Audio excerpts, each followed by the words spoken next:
Hello बच्चों, कैसे हैं आप सब। आई होप अच्छे होंगे और अपनी पढ़ाई भी अच्छे से कर रहे होंगे। अतुल मैथ्स लर्निंग प्लेटफॉर्म पर आपका बहुत बहुत स्वागत है। तो आप लोगों की पढ़ाई कैसे चल रही है जीडी के मेरे एस्पिरेंट, ठीक है मेरे साथियों, आप लोग क्या कर रहे हो, मतलब कि पढ़ाई कैसे चल रही है, ये चीज़ें जो है आप लोग थोड़ा सा कमेंट करके बताते रहोगे, ठीक है। किसी को डिमोटिवेशन इस टाइम पर नहीं होना चाहिए, यानी कि आप अगर अपनी पढ़ाई अच्छे से कर रहे हो, तैयारी अच्छे से कर रहे हो, तो लगातार आपको जो है सेशन में बने रहना है, क्योंकि इस क्लास की टाइमिंग जो है डेली 11 बजे है, जहाँ पर आपको जो है बहुत कम टाइम में जो प्रीवियस ईयर पेपर में जो है पूछे गए क्वेश्चन हैं 20 क्वेश्चन, उनको हम सॉल्व करवाते हैं। आपका एक मॉक टेस्ट होता है, जहाँ वहाँ पर जो है चल करके आप अपने आप को जज कर सकते हैं कि आप जो है अभी तक, यानी जो आपने तैयारी की है उस तैयारी का लेवल क्या है। अगर आप एग्ज़ाम देने जाएंगे या जो पेपर अभी इसके पहले पूछा गया था, अगर आप उस वही वाला सेम पेपर उठा के पूछ लिया जाए, तो आप उसमें से मैथ के जो है कितने क्वेश्चन कर पाएंगे, ये सारी चीज़ें जो है आप जज कर सकते हैं।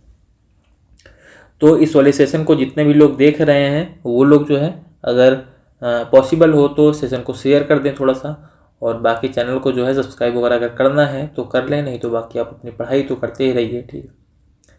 आप लोगों की पढ़ाई में जो है कोई भी नुकसान नहीं होना चाहिए। आप लोगों के लिए जितनी मेहनत हमसे हो पा रही है उतना हम कर रहे हैं, जो एफर्ट हमसे हो पा रहा है उसको हम कर रहे हैं। बाकी अगर किसी का कोई डाउट है तो वो भी जो है आप लोग पूछ सकते हैं। और हमने जो है बोला था पीडीएफ वगैरह के लिए कि अगर आपको पीडीएफ चाहिए तो आप टेलीग्राम या व्हाट्सएप चैनल पर जो है हमसे जुड़ सकते हैं, लिंक आपको डिस्क्रिप्शन बॉक्स में मिल जाएगी। और ठीक है, अगर आप लोग जुड़ेंगे तभी हम पीडीएफ शेयर करेंगे, क्योंकि अभी हम फिलहाल पीडीएफ इसका शेयर कर नहीं रहे हैं। और मेरे लिए पीडीएफ शेयर करना कुछ है नहीं, क्योंकि सीधा जो स्लाइड है, ठीक है, जो जिस पे आप लोगों को क्वेश्चन सॉल्व करवा रहे हैं, बस वहीं से मुझे जो है प्रिंट करके और शेयर कर देना है, यानी कि तो कोड मेरे लिए मतलब सिंपल है, वो 10 मिनट का काम है। 10 मिनट में हम उन चीज़ों को कर देंगे। लेकिन अगर आप लोग चैनल के साथ में जुड़ेंगे तब, जब कोई नहीं जुड़ेगा वहाँ पर पीडीएफ शेयर कर दो, डाल दो, कोई किसी को ज़रूरत ही नहीं है, डाउनलोड ही नहीं करना, तो फिर क्या ही मतलब है, ठीक है। तो चलो वैसे फिलहाल हम क्वेश्चन देखते हैं, मतलब कि आज देखते हैं कि आज हम क्या डिस्कस करने वाले हैं फिलहाल। तो आज जो हमें डिस्कशन करना है कांस्टेबल जीडी एग्जामिनेशन, ठीक है। ये किस डेट का आज हम पेपर सॉल्व करेंगे। 1 मिनट, यहाँ पर जो है डेट हमने चेंज करना भूल गए हैं, तो एक मिनट डेट पहले हम सही कर लेते हैं। चलो ये डेट हो गई आपकी जो है 22/2/2024 का। शिफ्ट सेकंड होगा 11:30 बजे से लेकर के 11:30 12:30 बजे के बीच में ये वाला पेपर हुआ था। तो इस पेपर में जो 20 क्वेश्चन होंगे उस 20 क्वेश्चन को आज के इस लेक्चर में हम डिस्कस करने वाले हैं। तो चलो शुरू करते हैं हम आज का अपना पहला क्वेश्चन। क्लास की टाइमिंग आपको पता ही है कि क्या होती है, डेली जो है 11 बजे होती है, 11 AM पर होती है।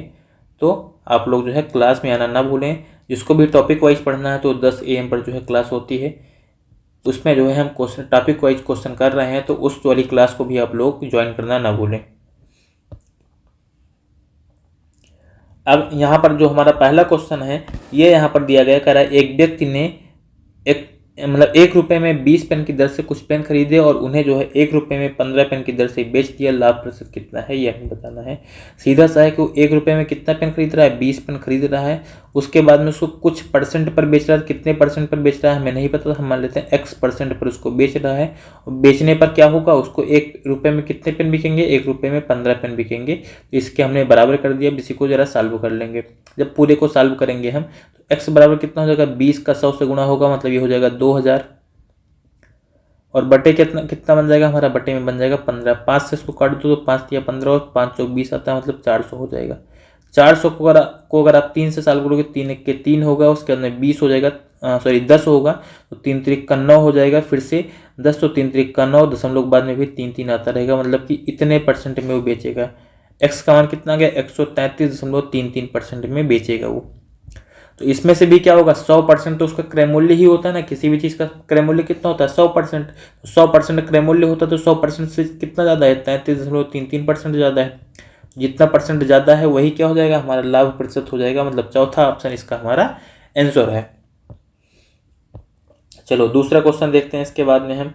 दूसरा क्वेश्चन हमारा दिया गया है, कह रहा है 3 संख्याओं का अनुपात 6 8 9 है, यदि तीनों संख्याओं का योग 460 है, तीनों संख्याओं में सबसे बड़ी संख्या कौन सी है ये हमें बताना है। तीनों संख्याओं का योग अगर 460 है तो तीनों को जोड़ लो, 6 8 14 9 23, यानी कि 23 का मान हमें कितना दिया गया, 460 दिया गया। तो 1 का मान कितना होगा, 23 दूना 46 मतलब 20 आ जाएगा। सबसे बड़ी संख्या पूछा गया है तो जो सबसे बड़ा अनुपात हो, ये 6 है, ये 8 है, 9 है, सबसे बड़ा कौन सा है, 9।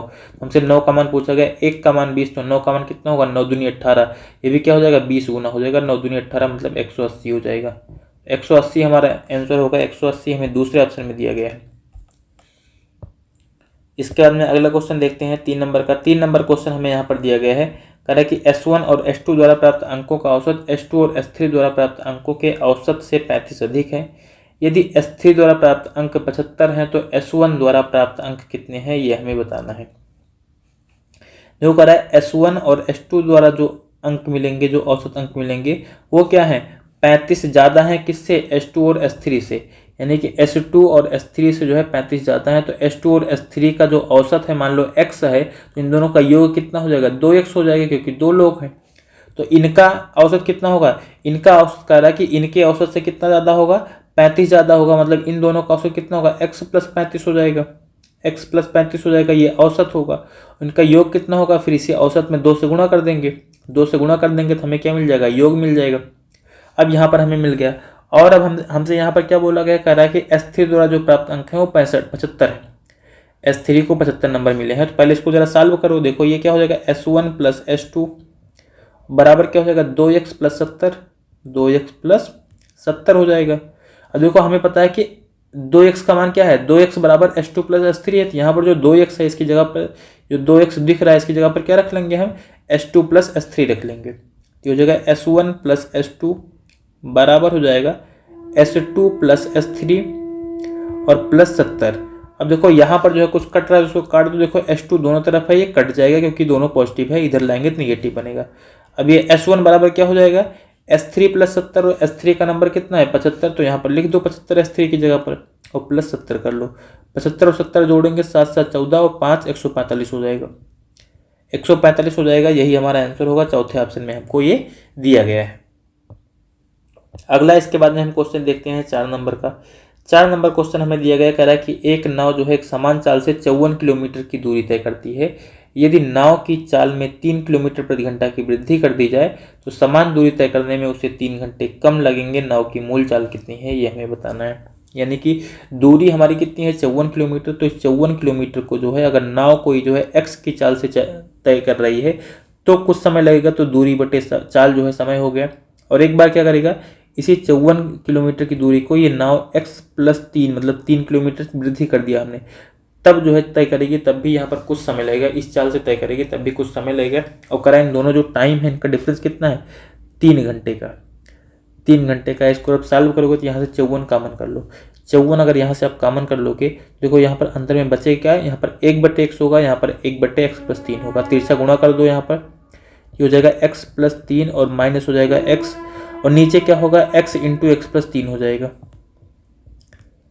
और बराबर क्या हो जाएगा, 3 घंटे हो जाएगा। 3 से 54 को चाहो तो काट सकते हो, या फिर देखो x से x कट जाएगा,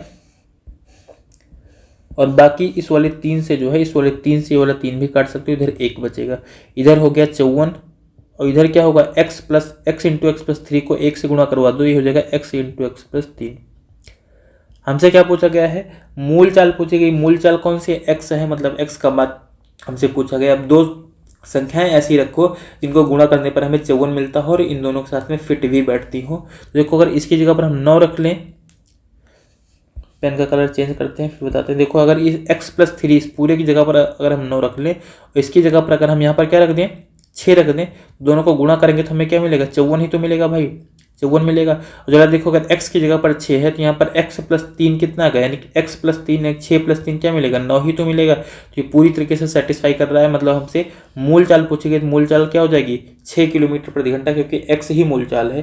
तो 6 किलोमीटर प्रति घंटा हमारा यहाँ पर आंसर हो जाएगा, जो कि हमें पहले ऑप्शन में दिया गया है।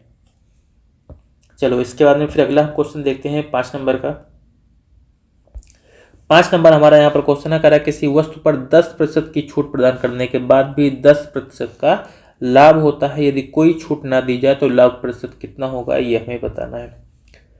तो 10% की छूट दी जाने का मतलब क्या है कि जो भी अंकित मूल्य है उस पर 10% की छूट दी जाएगी। तो अंकित मूल्य अगर मान लो 100 रुपये है, तो 10% की छूट का मतलब जो विक्रय मूल्य होगा वो कितना होगा, 90 रुपये होगा। अनुपात निकालोगे दोनों का क्या होगा, 10:9 हो जाएगा। तो 10:9 होगा, इसको यहाँ से हटा दो, ये एक और 10 और एक हटा दो, बाकी यहाँ पर जो बचेगा ये क्या होगा, 10:9 हो जाएगा। और उसके बाद में क्या बोल रहा है, कह रहा है कि अगर छूट ना दी जाए, ठीक है, और यहाँ पर क्या बोल रहा है, कह रहा है 10% का लाभ भी हो रहा है, 10% का इसको लाभ भी हो रहा है। यानी कि अगर आप मान लो इधर हम सीपी रख लेते हैं, तो सीपी और एसपी में क्या होगा, 10% का लाभ का मतलब 100 रुपये का सामान होगा तो कितने में बेचेगा, 110 रुपये में बेचेगा। तो ये इसका अनुपात हो गया। यहाँ पर भी अनुपात निकालना है, तो ये एक जीरो कट जाएगा, मतलब ये 11:10 हो जाएगा। अब इसी को हम यहाँ पर सॉल्व कर लेते हैं। ये 9 है, इसको 9 को जो हम आगे और बढ़ा लेंगे अनुपात निकालने के लिए, 9 को इधर लिख लेंगे और इस वाले 11 को इधर लिख लेंगे, बाकी सॉल्व कर लो पूरी को। इसको सीधा गुणा करेंगे, 11×110 मतलब 110 रुपये अंकित मूल्य हो गया, 11×9 रुपये विक्रय मूल्य हो गया, और यहाँ पर क्या 9×90 रुपये जो है क्रय मूल्य हो गया। करा अगर छूट ना दी जाए तो लाभ कितना होगा, छूट नहीं दी जाएगी तो 90 रुपये के सामान को सीधा 110 रुपये में बेच देंगे। 90 का सामान 110 में बेचा जाएगा तो 20 रुपये का फायदा होगा, कितने पर, 90 रुपये पर। और परसेंट में चेंज करना है तो फिर 100 से गुणा कर लो भाई, 0 से 0 कट ही जाएगा, 200/9% आ जाएगा, 200/9% आ जाएगा। इसको अगर आप सॉल्व करोगे तो 9 दूनी 18 होता है, फिर 2 बचेगा, फिर से 9 दूनी 18 और फिर 2 बचेगा, मतलब 22.22%, 22.22%। तो दूसरा ऑप्शन हमें दिया गया है, यही इसका आंसर हो जाएगा। चलो इसके बाद में हम अगला क्वेश्चन देखते हैं, 6 नंबर का सिंप्लीफिकेशन का क्वेश्चन हमें दिया गया है। बिल्कुल इजी सा क्वेश्चन है, सिंप्लीफिकेशन तो आप कर ही के आओगे, ठीक है। ये हमें सॉल्व करना है, इसको देखते हैं कैसे सॉल्व करेंगे। सबसे पहले हम भाग को सॉल्व कर लेंगे। भाग को अगर सॉल्व करेंगे, 14 को 7 से भाग करेंगे 2 आएगा, 2 को 5 से गुणा कर लेंगे तो ये बन जाएगा 10। देखो यहाँ पर गुणा है तो 42 को 3 से गुणा करोगे, 3 दूनी 6, 3 चौक 12, मतलब ये बन जाएगा 126, और प्लस 25 को 3 से गुणा कर दोगे, ये बन जाएगा 75। यहाँ पर 14 को 7 से भाग करेंगे, 2 आया है, 2 को इस 5 से गुणा कर लेंगे तो ये माइनस में 10 बन जाएगा। इन सबको सॉल्व कर लो, तो 126 के साथ 75 जोड़ेंगे तो कितना हो जाएगा, 201 बन जाएगा। और 201 में से हमें 10 घटा देना है, 201 में से 10 घटाएंगे तो 191 बचेगा, 191 बचेगा। तीसरा ऑप्शन हमारा यहाँ पर जो है आंसर हो जाएगा 191, ठीक है। अगला यहाँ पर हमारा क्वेश्चन है 7 नंबर का। 7 नंबर क्वेश्चन हमें यहाँ पर दिया गया, कह रहा है किसी धनराशि पर 5 वर्षों के लिए साधारण ब्याज मूलधन के 20% के बराबर है, कितने वर्षों में ब्याज मूलधन के बराबर हो जाएगा, ये हमें बताना है। तो अगर ब्याज को जो है मूलधन के बराबर करना है, मतलब 5 साल का जो ब्याज है वो 20% है। 5 साल का जो ब्याज है वो कितना है, 20% है, किसका, मूलधन का। तो मूलधन का 100% कितने समय में होगा, यही हमें बताना है। तो अगर 20% को 100% बनाना है तो कितने से गुणा करना पड़ेगा, वो 5 से। तो समय भी तो 5 गुना हो जाएगा भाई, समय भी तो 5 गुना हो जाएगा, मतलब 25 साल में जो पैसा होगा, जो साधारण ब्याज होगी वो कितना होगी, 100% रहेगी। और 100% ही तो मूलधन होता है, तो मूलधन 100% होगा और ब्याज भी 100% हमें मिलेगी, कितने साल में, 25 साल में। तो तीसरा ऑप्शन यहाँ पर हमारा जो है आंसर हो जाएगा। इसके बाद में हम अगला क्वेश्चन देखते हैं 8 नंबर का। 8 नंबर क्वेश्चन हमें यहाँ पर दिया गया, कह रहा है एक कक्षा के 14 विद्यार्थियों की औसत आयु 17 वर्ष है, यदि उस कक्षा में 32 वर्ष की आयु का एक नया विद्यार्थी शामिल होता है तो इन 15 विद्यार्थियों की औसत आयु कितनी होगी। देखो 14 बच्चे हैं, इनका एवरेज जो है 17 साल है। जो 15वां बच्चा मतलब एक बच्चा जो और आया, उसकी आयु कितनी है, उसकी आयु 32 साल है। तो अगर उसकी आयु 32 साल है तो 17 साल तो पहले इनका औसत था, ठीक है, 17 साल औसत था, तो 17 साल तो वो भी ऐसा अपने दे देगा इसमें, और बाकी इसके पास में एक्स्ट्रा कितना बचेगा, इसके पास में एक्स्ट्रा 15 साल और रहेगा।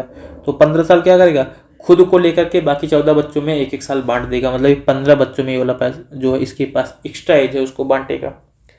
तो 17 साल तो पहले थी, 15/15 कर लोगे तो 1 साल और बढ़ जाएगा, मतलब 17 + 1 18 साल हो जाएगी।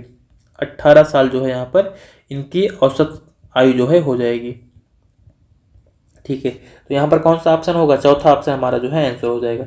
एवरेज वाले चैप्टर में ये वाली चीज़ें आपको यहाँ पर करवा दी गई हैं अच्छे से, ठीक है। वहाँ पर इस टाइप के क्वेश्चन जो है हो चुके हैं। कैसे करेंगे, सीधा सा, अगर कभी भी जो है किसी ग्रुप में कोई नया बच्चा शामिल हो रहा है और उसकी कोई भी नया चीज़ शामिल हो रहा है, तो उसकी अगर आयु जो है जो एवरेज है, यानी कि जो उसका मान है वो अगर एवरेज से ज़्यादा है तो सीधा पहले एवरेज लिख लो और फिर एवरेज से जितना ज़्यादा है उतना लिख लो, यानी 15 ज़्यादा है उसके अंदर जितने लोग हैं उन सब में बांट दो, 15 विद्यार्थी 15 में बांट देंगे, बस ये 18 साल आ जाएगा। ये ध्यान रखना है आपको, ठीक है। चलो अगला क्वेश्चन,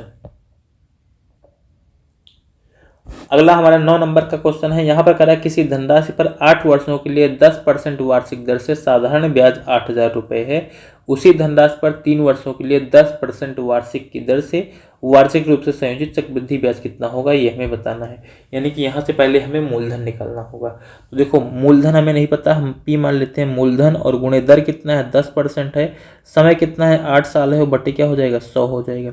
बराबर चक्रवृद्धि ब्याज कितना मिल रहा है हमें, 8,000 रुपये मिल रहा है। इसको सॉल्व करेंगे, 8 से 8,000 को काट देंगे तो आ जाएगा 1,000। बाकी 10 से 100 को काटेंगे, 0 कटेगा, मतलब पी का मान कितना आ जाएगा हमारा, 10,000 रुपये आ जाएगा। मूलधन कितना है, 10,000 रुपये है। अब उसके बाद में कह रहा है कि 10% ब्याज दर है और 3 साल का हमें ब्याज निकालना है। 10% का मतलब कितना होता है, 1/10 होता है। ये इसका मतलब 10 रुपये क्या बनेगा, 11 रुपये बनेगा। ये हमारा पी है और ये ए है। 3 साल की बात कर रहा तो घात 3 लगा दो, 10 का स्क्वायर करेंगे ये बन जाएगा 1,000 और 11 का स्क्वायर करेंगे तो हो जाएगा 1331। ये मिश्रधन होता है, ब्याज नहीं होती है। और हमें यहाँ पर जो है जो मूलधन दिया गया वो 1,000 नहीं दिया गया, 10,000 दिया गया, मतलब इसका 10 गुना है। अगर इसका 10 गुना है तो इसका भी क्या हो जाएगा, 10 गुना हो जाएगा, मतलब ये हो जाएगा 13,310 रुपये मिश्रधन होगा और 10,000 रुपये क्या होगा, मूलधन होगा। अगर ये मूलधन है और ये मिश्रधन है, ब्याज निकालने के लिए क्या करते हैं, मिश्रधन में से मूलधन को घटा दे के मतलब ए माइनस पी कर लेंगे। ए माइनस पी करेंगे तो कितना जाएगा, 3,310 रुपये आएगा। 3,310 रुपये हमें चौथे ऑप्शन में दिया गया है, यही हमारा यहाँ पर जो है आंसर हो जाएगा। चलो अगला क्वेश्चन देखते हैं इसके बाद में। अगला हमारा यहाँ पर क्वेश्चन है 10 नंबर का, कह रहा है मनीष अकेले एक काम को 48 दिन में पूरा कर सकता है और प्रताप जो है अकेले उसी काम को मनीष के आधे समय में पूरा कर सकता है। मतलब मनीष अगर 48 दिन में करेगा तो प्रताप कितने दिन में करेगा, 24 दिन में करेगा, उसके आधे समय में। कह दोनों जो है साथ मिलकर कुल काम का 1/4 भाग कितने दिन में पूरा कर सकते हैं, ये हमें बताना है। देखो मनीष जो है काम को 48 दिन में कर सकता है और जो प्रताप है ये इससे आधे समय में मतलब 24 दिन में काम को कर पाएगा। दोनों का एलसीएम निकाल के क्षमता निकाल लो, 48 और 24 का एलसीएम आ जाएगा 48। तो मनीष की क्षमता कितनी आ जाएगी, 1 आ जाएगी। प्रताप की क्षमता कितनी हो जाएगी, 2 हो जाएगी। करा दोनों मिलकर के काम का 1/4 भाग। काम है कितना, 48। 48 का अगर 1/4 निकालोगे तो 12 चौक 48 होता है, 12 आ जाएगा। 12 यूनिट काम करना है इन दोनों को, तो एक की क्षमता 1, दूसरे की क्षमता 2, दोनों की क्षमता को जोड़ेंगे तो 2 और 1 3 हो जाएगा। तो 12 यूनिट के काम को 3 की क्षमता से करेंगे, 3 चौक 12 होता है, 4 दिन लग जाएंगे। 4 दिन लग जाएंगे काम को खत्म करने में। तो 4 दिन हमारा पहले ऑप्शन में दिया गया है, यही हमारा आंसर हो जाएगा। चलो भाई अगला क्वेश्चन देखते हैं इसके बाद में है 11 नंबर का। 11 नंबर क्वेश्चन हमें यहाँ पर दिया गया, कह रहा है एक व्यक्ति एक वस्तु खरीदता है और उसे 20% की हानि पर बेच देता है। यदि वह उस वस्तु को 30% कम मूल्य पर खरीदता और उसे 125 रुपये अधिक मूल्य पर बेचता तो वह 50% का लाभ अर्जित करता। वस्तु का क्रय मूल्य कितना है, ये हमें बताना है यहाँ पर। तो अगर हमें यहाँ पर जो है क्रय मूल्य बताना है तो पहले तो हम लिख लेते हैं सीपी और एसपी। यहाँ पर देखो कह रहा है सीपी जो है वो क्या कर रहा है, वस्तु खरीदता है 20% के हानि पर बेचता है। मतलब कि सीपी अगर जो है 100 रुपये है तो एसपी जो है वो कितना हो जाएगा, विक्रय मूल्य कितना हो जाएगा। विक्रय मूल्य यहाँ पर जो है बन जाएगा हमारा 20% की हानि मतलब 80x आ जाएगा। 80x आ जाएगा। इसको चाहो तो आप सॉल्व कर लो, 20 पंचे 100 होता है, 20 चौक 80 आता है। मतलब ये कितना बन जाएगा, ये हो जाएगा 5x और ये हो जाएगा कितना 4x। ये हो गया इनके सीपी और एसपी का अनुपात। एक्स को मत काटना है यहाँ पर क्योंकि अभी हमें यहाँ पर कुछ घटाना वगैरह है तो एक्स को हम नहीं काटते हैं। आगे कह रहा है यदि वह उस वस्तु को 30% कम मूल्य पर खरीदा हो तो। अच्छा जरूर देखो यहाँ पर जो है हमें 30% फिर निकालना है, इसको ऐसे रहने दो सीधा सीधा, ये हमारे लिए ज़्यादा बेटर रहेगा। ऐसे रहने दो, 100x और 80x ही रहने दो। अब कह रहा है 30% कम मूल्य पर खरीदा होता है तो 30% कम मूल्य पर खरीदने का मतलब क्या कि 100x में पहले खरीदा था, अब 30% कम कर देगा मतलब 70x में उसने खरीदा होता। और क्या करता है, 125 रुपये अधिक में बेचता। अभी 80x में बेच रहा था लेकिन क्या करता है 80x प्लस 125 रुपये में बेच रहा होता, तब इसे क्या होता 50% का लाभ होता। मतलब कि क्रय मूल्य का क्या है, ये 150% है। क्रय मूल्य का कितना है 150%, क्योंकि 100% तो क्रय मूल्य रहेगा, 50% लाभ हो रहा है तो विक्रय मूल्य कितना हो जाएगा 150%। इसी को हम चालू कर लेते हैं। मान लो इसको हम 50 से काट देंगे, फिर देखो ये दोनों जीरो यहाँ से कट जाएंगे, 15 को 7 से गुणा कर लेंगे, हो जाएगा 105x। 80x को इधर ला के घटा देंगे, 80x माइनस हो जाएगा, बराबर बनेगा 125। 105 में से 80 घटाएंगे तो बनेगा 25x बराबर 125। 25x बराबर हो जाएगा 125 और x का मान कितना आ जाएगा 5 आ जाएगा। x का मान 5 है तो हमसे पूछा गया क्रय मूल्य क्या है 100x ही तो है, यही तो क्रय मूल्य। अगर x का मान 5 तो 100x का मान कितना हो जाएगा 500 रुपये। 500 रुपये हो जाएगा जो कि हमें तीसरे ऑप्शन में दिया गया है, यही हमारा इसका आंसर हो जाएगा। अगला हम क्वेश्चन देखते हैं 12 नंबर का। 12 नंबर हमसे पूछा गया है निम्नलिखित में से कौन सी न्यूनतम संख्या है। ठीक है, न्यूनतम संख्या कौन सी है जो 27, 36, 56, 12 और 10 से पूरी तरह से विभाज्य है। कभी भी अगर ऐसा क्वेश्चन पूछे मतलब हमसे लासा पूछा गया है, यहाँ पर हमसे लासा पूछा गया किसका 27, 36, 56, 12 और 10 का। 27 है, 36 है, 56 है, 12 है और 10 है। इनका हमसे एलसीएम पूछा गया तो एलसीएम निकाल लेते हैं। एलसीएम तो भाई हमें निकालना ही पड़ेगा। मान लो 2 से काट देंगे, 2 से काटेंगे 27 ऐसे रहेगा, 18 दूना 36 हो जाएगा, 28 दूना 56 हो जाएगा, 2 छंग 12 हो जाएगा, 2 पंचे 10 हो जाएगा। 2 से एक बार और काटते हैं, 2 से काटेंगे तो ये रहेगा 27, यहाँ पर आ जाएगा 2 9 18 और यहाँ पर आ जाएगा 14 दूना 28, 2 3 6 और 5 ऐसे रहेगा। अब देखो 2 से कटने वाली केवल और केवल एक संख्या 14, अब नहीं काटेंगे। जब 2 या 2 से ज़्यादा संख्याएं कट रही हो तभी काटो। अब 3 से मान लो काट देंगे, 3 9 27 आ जाएगा, 3 3 का 9 आ जाएगा, 14 ऐसे रहेगा और 3 1 के 3 और 5 यहाँ पर आ जाएगा। 3 से एक बार और काट देंगे क्योंकि 9 और 3 दोनों 3 से कटेंगे, 3 3 का 9 और 3 1 के 3, बाकी 14 ऐसे रहेगा, 1 ऐसे रहेगा, 5 ऐसे रहेगा। अब देखो इसमें कुछ भी ऐसे ही कोई भी ऐसी संख्या नहीं जिससे काटे, तो इसमें 2 संख्याएं कटें, सीधा इसको गुणा करवा दो बस। इसको जो है क्या कर लो, गुणा कर लो।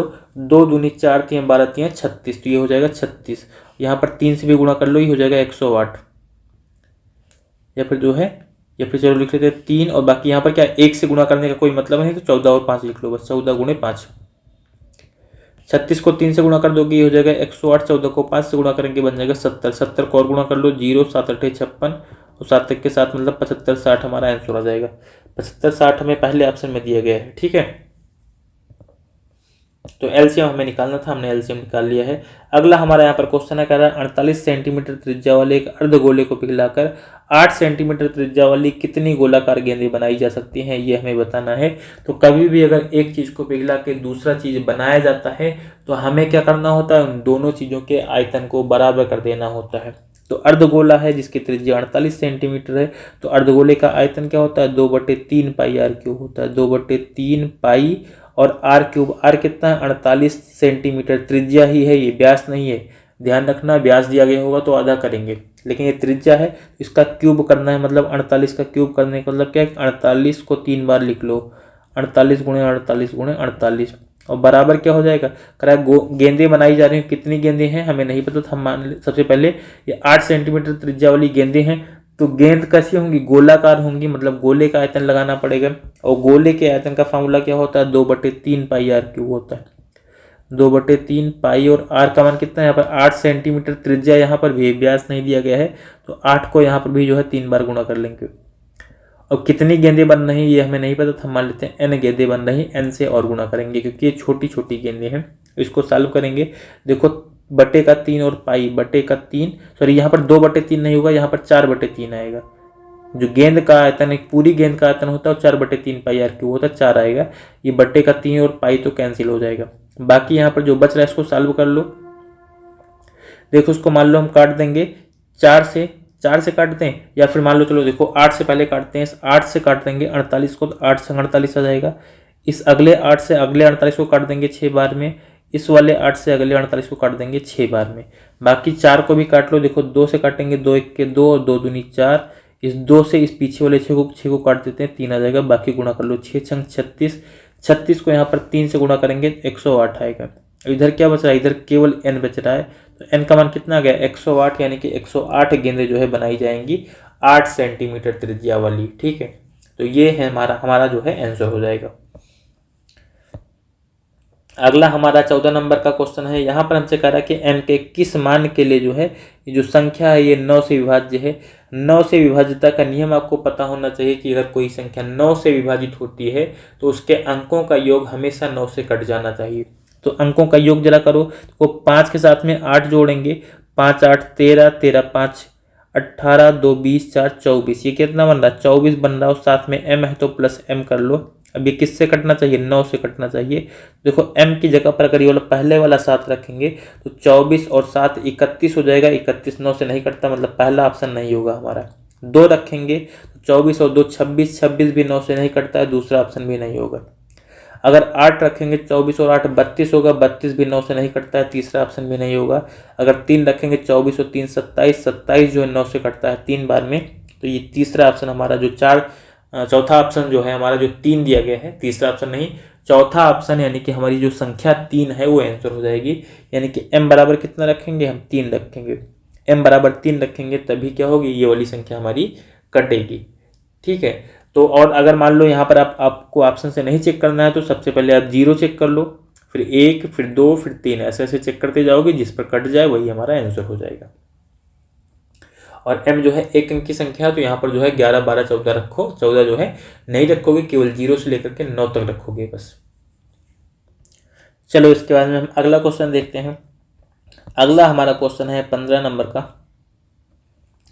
तो 15 नंबर क्वेश्चन हमें यहाँ पर दिया गया कह रहा है राकेश, महेश और पुनीश मिलकर एक काम को 20 मिनट में कुर्सी बना सकते हैं, एक कुर्सी जो है 20 मिनट में बना सकते हैं।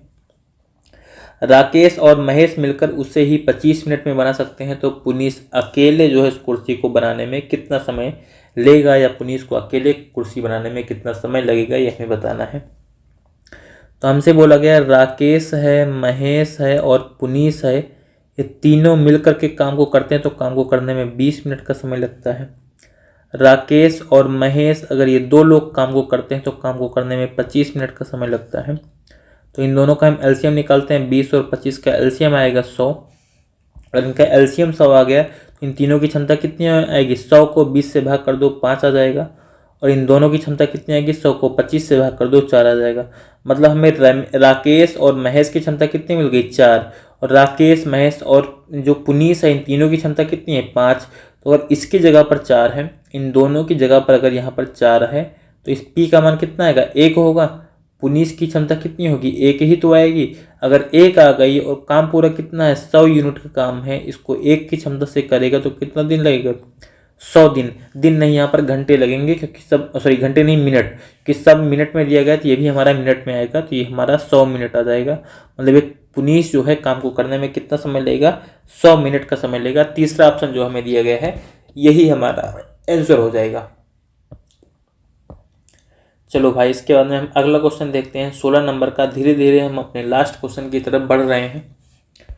अगला हमारा क्वेश्चन है, करा 3 संख्याओं का योग 123 है, यदि पहली संख्या दूसरी संख्या का अनुपात जो है 3:4 है और दूसरी संख्या तीसरी संख्या के बीच अनुपात 3:5 है, तो दूसरी संख्या ज्ञात करना है, ये हमें बताना है।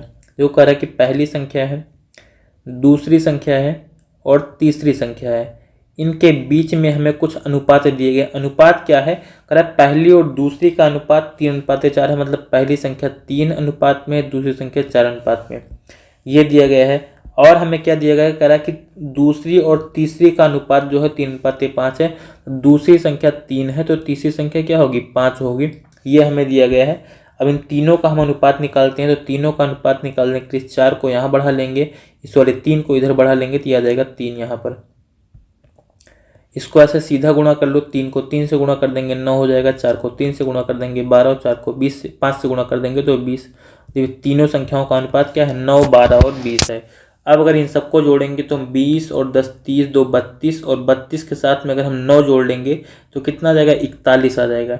41 आएगा, 41 का मान कितना दिया गया हमें, 123 दिया गया। कह रहा है योग जो है 123 है, 41 का मान 123, तो 41 3 123 हो जाएगा, मतलब 1 का मान 3 आ गया। कह रहा है कि दूसरी संख्या कितनी है, तो दूसरी संख्या हमें क्या दिख रही है, 12 दिख रही है। 1 का मान 3, तो 12 का मान कितना हो जाएगा, 36 हो जाएगा। 1 का मान 3 तो 12 का मान 36 हो जाएगा। पहला ऑप्शन हमारा इसका आंसर हो जाएगा। चलो भाई, अगला क्वेश्चन देखते हैं इसके बाद में। ये वाला हमारा यहाँ पर क्वेश्चन है, करा एक वस्तु का अंकित मूल्य और विक्रय मूल्य क्रमशः 7600 रुपये और 6680 रुपये है, छूट प्रतिशत कितना है, ये हमें बताना है। यानी कि सामान पर जो है लिखा था 7600 रुपये, लेकिन सामान कितने में बेच दिया गया, 6680 रुपये में, 88 रुपये में सामान बेच दिया गया। तो छूट कितने की होगी, दोनों को घटा लो। 10 में से 8 घटाएंगे 2 आएगा, 9 में से 8 जाएगा 1 बचेगा, बाकी यहाँ पर क्या बचेगा, यहाँ पर बन जाएगा हमारा 75 में से 66 घटा लेंगे तो 9 आ जाएगा, मतलब 912 रुपये की जो है छूट मिल रही है। कितने रुपए पर? 7600 रुपये पर। तो 912 की छूट मिल रही है 7600 पर। परसेंट में चेंज करना है तो फिर 100 से गुणा करोगे, क्योंकि हमें यहाँ पर प्रतिशत डिस्काउंट निकालना है, प्रतिशत छूट निकालनी है। ये 2 0 कैंसिल हो जाएगा। बाकी यहाँ पर काट दो इसको, जो है 4 से काटेंगे 19 बार में कटेगा, और 4 से अगर इसको काटेंगे 4 दूनी 8, 1 9 11, 4 दूनी 8 और 3 11 4 8 32, मतलब ये आ गया 228। ये बन जाएगा 228/19%। 19 से इसको हम और काट देंगे तो 19 1 19, 3 22, 19 दूना 38 हो जाएगा, मतलब 12% हमारा यहाँ पर जो है आंसर हो जाएगा। यानी कि सामान को जो है बेचने में 12% की छूट दी गई थी। चलो अगला क्वेश्चन यहाँ पर है हमारा 18 नंबर का। 18 नंबर हमारा क्वेश्चन है, करा एक कक्षा में 40% लड़के हैं और शेष लड़कियां हैं। लड़कियों की संख्या कितनी है? 54। शेष लड़कियां लिखी नहीं गई हैं, लेकिन जब लड़के 40% हो गए बाकी लड़कियां ही तो बचेंगी भाई। कक्षा में जो है लड़कों की संख्या कितनी है ये हमें बताना है। यानी कि यहाँ पर हमें बॉय और गर्ल का पहले रेशियो दिया गया। रेशियो क्या है? 40% लड़के हैं। लड़के अगर 40% हैं तो लड़कियाँ कितनी हो जाएंगी? 60% हो जाएंगी। इसको सॉल्व कर लोगे, 20 दूना 40 और 20 3 60, मतलब लड़के और लड़कियों का अनुपात क्या आ जाएगा? 2:3 आ जाएगा। तो इसको हम 2:3 ही रखते हैं। लड़के और लड़कियों का अनुपात क्या है? 2:3 है। और लड़कियों की संख्या कितनी है? 54, मतलब 3 जो अनुपात है इसका मान हमें 54 दिया गया। 3 का मान कितना दिया गया? 54 दिया गया। तो कितना गुना है? 18 गुना है। 18 गुना है। लड़कों की संख्या भी कितनी हो जाएगी? 18 गुना हो जाएगी। 18 गुना अगर 2 का करोगे तो कितना आएगा? 36 आएगा, मतलब 36 लड़के हो जाएंगे। कक्षा में लड़कों की संख्या कितनी है? 36 है। तो तीसरे ऑप्शन में हमें 36 दिया गया है। यही हमारे इस क्वेश्चन का आंसर हो जाएगा। तो जितने भी लोग सेशन के साथ में जुड़े हुए हैं, अगर आपको सेशन पसंद आ रहा है तो प्लीज़ इसको शेयर जरूर कीजिएगा एटलीस्ट अपने दोस्तों के साथ में, जो भी आपके साथ हैं, आपके साथ पढ़ने वाले बच्चे हैं या जिनको भी आप जानते हैं, या किसी भी ऐसे पर्सन के पास, ठीक है, जो इस टाइम पे किसी भी अदर एग्जाम की तैयारी कर रहा है जिसमें मैथ पूछी जाती है, तो उनके साथ में आप शेयर कर सकते हैं। ये हेल्पफुल रहेगा, ठीक है। ऐसा नहीं कि केवल जीडी में ही ऐसे क्वेश्चन पूछे जाएंगे। अभी जो है दिल्ली पुलिस वगैरह के पेपर होंगे, उन सब में भी जो है ऐसे क्वेश्चन पूछे जाते हैं। तो आप थोड़ा सा यहाँ पर ध्यान रखना है। रेलवे के क्वेश्चन होंगे, रेलवे में भी जो है ऐसे क्वेश्चन पूछे जाते हैं। और बाकी एसएससी के जो अदर एग्जाम होते हैं उनमें भी जो है आपको क्वेश्चन जो है देखने को मिल जाएंगे। चलो अगला हम क्वेश्चन देखते हैं 19 नंबर का। 19 नंबर क्वेश्चन हमें दिया गया है, कह रहा है एक्स वाई और जेड 3 छात्र हैं। एक्स को वाई से 40% अधिक और जेड से जो है 20% कम अंक प्राप्त हुए हैं। वाई को 480 अंक मिले हैं, तो जेड को कितने अंक मिले हैं ये हमको बताना है। तो पहले एक्स वाई और जेड देखो, कर रहा है एक्स को जो है वाई से 40% और जेड से जो है 20% कम, मतलब एक्स की तुलना जो है वाई से भी कर रहा है और जेड से भी कर रहा है। तो एक्स को हम यहाँ पर क्या रखेंगे? बीच में रखेंगे। एक तरफ वाई को रख दो, एक तरफ जेड को रख दो। देखो जिसकी तुलना जो है जिन दो लोगों से कर रहा हो, तो जिसकी तुलना अगर दो लोगों से कर रहा है तो उसको बीच में ही रखना। ये थोड़ा सा ध्यान रखना क्वेश्चन में, आपके लिए क्वेश्चन थोड़ा सा ईजी हो जाएगा।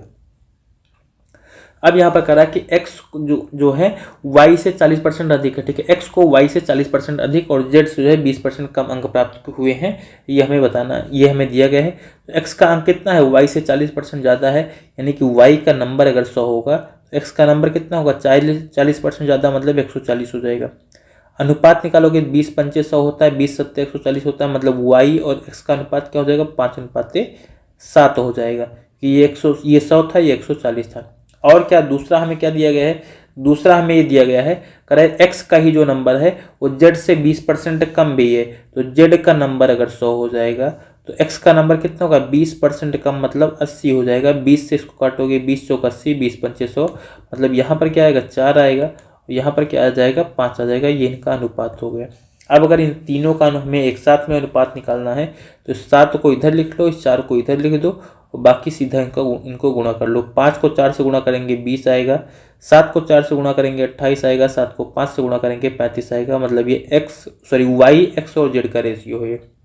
वाई एक्स और जेड का रेशियो है। इन सबको अगर आप जोड़ोगे तो हमें जोड़ेंगे नहीं, कह रहा है वाई को 480 नंबर मिले हुए हैं, मतलब वाई का नंबर हमें पता है। यहाँ पर वाई का नंबर हमें यहाँ पर जो है दिया गया है। वाई का मान कितना है? 20, और 20 का मान हमें कितना बता रहा है? 480 बता रहा है। तो कितना होता है? 24 दूना 48, मतलब ये कितना गुना है? 24 गुना है। ये कितना गुना है 24 गुना, क्योंकि 24 दूना 48 होता है, बाकी एक जीरो है ये। तो हमसे जेड का नंबर पूछा गया है, जेड का नंबर कितना होगा 35 है, तो 35 का भी 24 गुना कर दो, 35 का भी 24 गुना कर दो, 24 पंचे 120 होता है, जीरो आ जाएगा, 12 बचेगा, 24 तिया 72, 72 के साथ में 12 जोड़ लेंगे 84 हो जाएगा, मतलब 840 नंबर मिले हुए हैं। जेड को कितना नंबर मिला हुआ है 840 नंबर मिला हुआ है, जो कि हमें दूसरे ऑप्शन में दिया गया है। गलती से भी आप ये मत मान लेना कि वाई तो बीच में रहेगा और 28 को जो है कहीं 480 के बराबर कर दो, सब गड़बड़ हो जाएगा, ठीक है, पूरा क्वेश्चन गलत हो जाएगा। और एग्जाम में भाई बिल्कुल भी हड़बड़ी नहीं करनी है, बिल्कुल भी जल्दबाजी नहीं करनी है, क्योंकि एग्जाम में अगर आप आराम से क्वेश्चन को सॉल्व करोगे तो आपको क्वेश्चन दोबारा देखने की ज़रूरत नहीं पड़ेगी। जितना टाइम आपको मिला हुआ है उस अलॉटेड टाइम में आप जो है क्वेश्चन को अच्छे से करके और अपने पेपर को फाइनल सबमिट कर पाओगे। तो ये चीज़ें ध्यान रखना, जल्दबाजी मत करना, क्योंकि आपको जो है ये मत सोचना कि जो है 1 घंटे का टाइम मिल रहा है, 1 घंटे में मेरे क्वेश्चन नहीं हो पाएंगे, मुझे जल्दी करना है, ठीक है। जल्दी करने का मतलब कि अगर आपने प्रैक्टिस की है, अगर आपने स्पीड पहले से बनाई है, तो वहाँ पर जो है आपको कोई दिक्कत नहीं होने वाली है। अब ये सोचो जो है कि हम पहला मॉक टेस्ट जाकर के एग्जाम हॉल में देंगे भाई, तब तो जो है भगवान के ही सहारे जो है चीज़ें हो पाएंगी, ठीक है। कि क्या जाने मतलब क्या होगा उसको तो आप जानोगे, या तो फिर जो है जिस टाइम पर आप पेपर अटेम्प्ट कर रहे होगे आपका मन जो भी है, मतलब जो भी चीज़ें हैं कैसे आप करोगे आप ही जानोगे। भाई मेरे बस का तो ये वाली चीज़ें नहीं है। अगला हम यहाँ पर क्वेश्चन देखते हैं 20 नंबर का। 20 नंबर क्वेश्चन हमें जो दिया गया है यही हमारा लास्ट क्वेश्चन हो जाएगा। हमसे पूछा गया है इसका मासा क्या है, ठीक है। यहाँ पर 12, 8 और 24 का मासा पूछा गया है। मासा क्या होता है, जिससे जो है तीनों संख्याएं कट जाएं वही मासा होगा। क्या 4 से तीनों संख्याएं कटेंगी, 4 से बिल्कुल कट जाएंगी। और लेकिन ऐसा नहीं कि 4 से कट रही, तो हो सकता है 4 से बड़ी भी किसी संख्या से कट रही, मान लो भी 2 भी दिया गया हो तो 2 से भी कट जाती हैं। 12 से कटेगी, 12 से 24 और 12 तो कट जाएगा, लेकिन 8 नहीं कटेगा। 6 से काटेंगे, 6 से 12 और 24 कट जाएगा, फिर से 8 नहीं कटेगा। 8 से काटेंगे तो 8 से 8 और 24 कट जाएगा, 12 नहीं कटेगा। यहाँ पर क्या हो गया 4 हमारा आंसर आ गया, 4 हमारा आंसर आ गया। यानी कि हमसे यहाँ पर मासा पूछा गया है। मासा चाहो तो आप ऐसे भी निकाल सकते हो 12, 8 और 24। तो कोई ऐसी संख्या लो जिससे तीनों कट जाएं, 2 से मान लो काट देंगे, 2 छंग 12 और 2 चौको 8 और 12 दूना 24। फिर 2 से फिर मान लो ऐसी कोई संख्या लो जिससे तीनों कट जाए, तीनों काटना है यहाँ पर। 2 से काट देंगे, 2 तिया 6, 2 दूनी 4 और 2 छंग 12। अब इसके बाद में फिर से कोई संख्या बताओ जिससे तीनों कट जाए, तो हम कहेंगे ऐसी कोई संख्या नहीं। जब कोई संख्या ही नहीं है तो जिन दोनों से हमने काटा उनको गुणा कर लो। 2 को 2 से गुणा करेंगे, 4 हमारा आंसर आ जाएगा। 2 गुणे 2 कर लेंगे तो 4 हमारा आंसर आ जाएगा। तो यही इस वाले क्वेश्चन का आंसर हो गया। और ये आज का आपका लास्ट क्वेश्चन था।